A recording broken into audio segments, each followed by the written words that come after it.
வணக்கம் ஃப்ரெண்ட்ஸ், வாங்க இன்றைக்கி நம்ம வீடியோவில் எல்லாருக்கும் ரொம்ப ஃபேவரட்டான சன்னா மசாலா பூரிக்கு சூப்பரான ஒரு சைட் டிஷ் ரொம்ப ஈஸியாக டேஸ்டியாக எப்படி பண்ணுறதுன்னு பார்க்கலாம். இப்போ இதுக்கு தேவையான அளவுக்கு சுண்டல் ஊற வச்சுக்கலாம். சுண்டல் வந்து குறைஞ்சது 8 மணி நேரம் ஊறணும்.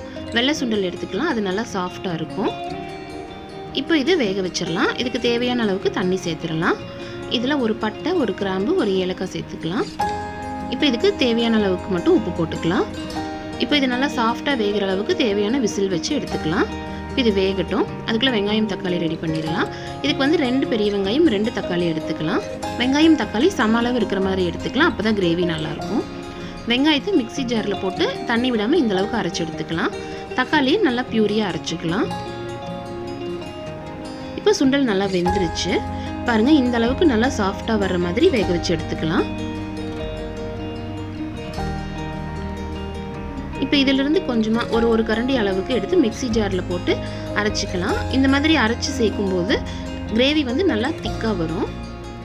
இப்போ எண்ணெயில் ஒரு பட்டை, கொஞ்சமாக சீரகம் போட்டுக்கலாம். இது நல்லா பொரிஞ்சதும் வெங்காயத்தை சேர்த்துடலாம். வெங்காயம் சேர்த்து சிம்மில் வச்சு நல்லா வதக்கிக்கலாம், பச்சை வாசம் போகிற அளவுக்கு. இப்போ இந்த அளவுக்கு வெந்து நல்லா எண்ணெய் பிரிஞ்சு வந்ததும் ஒரு ஸ்பூன் இஞ்சி பூண்டு பேஸ்ட் சேர்த்து அதையும் நல்லா வதக்கிடலாம்.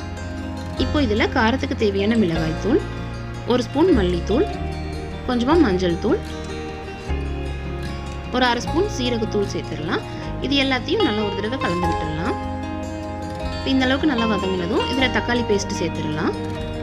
இப்போ இதில் தேவையான அளவுக்கு உப்பு போட்டுக்கலாம். ஒரு அரை ஸ்பூன் சர்க்கரை போட்டுக்கலாம். இது சர்க்கரையோட ஸ்வீட்னஸ் வந்து இந்த கிரேவிக்கு நல்ல ஒரு டேஸ்ட் கொடுக்கும்.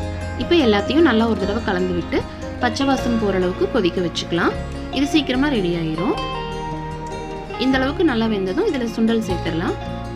இப்போ இதோடவே நம்ம அரைச்சி வச்சிருக்கிற சுண்டல் பேஸ்ட்டையும் சேர்த்து நல்லா கலந்து விட்டுடலாம். இப்போ நமக்கு தேவையான அளவுக்கு திக்னஸ் வர வரைக்கும் நல்லா கொதிக்க வச்சுக்கலாம். பாருங்கள், நல்லா எண்ணெய் பிரிஞ்சு வந்து கிரேவி ரெடி ஆயிடுச்சு. இப்போ இதில் அரை ஸ்பூன் கரம் மசாலா சேர்த்துக்கலாம். இதோடவே கொஞ்சமாக கசூரி மேத்தி சேர்த்துக்கலாம். இது வந்து ஆப்ஷனல் தான், வேண்டாம்னா தவிர்த்துக்கலாம். இதில் மல்லித்தலை தூவிடலாம்.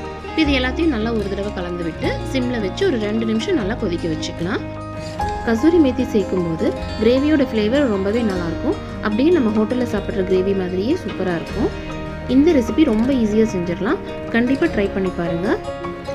எப்படி இருந்துச்சுன்ட்டு மறக்காமல் கமெண்ட் பண்ணுங்கள். இந்த மாதிரி ஈஸியான டேஸ்டியான ரெசிபிஸ் பார்க்க நீங்கள் நம்ம சேனலை மறக்காமல் சப்ஸ்கிரைப் பண்ணுங்கள். வீடியோ பிடிச்சிருந்ததுன்னா லைக் பண்ணுங்கள். உங்கள் ஃப்ரெண்ட்ஸ் அண்ட் ஃபேமிலிக்கு ஷேர் பண்ணுங்கள். தேங்க்யூ.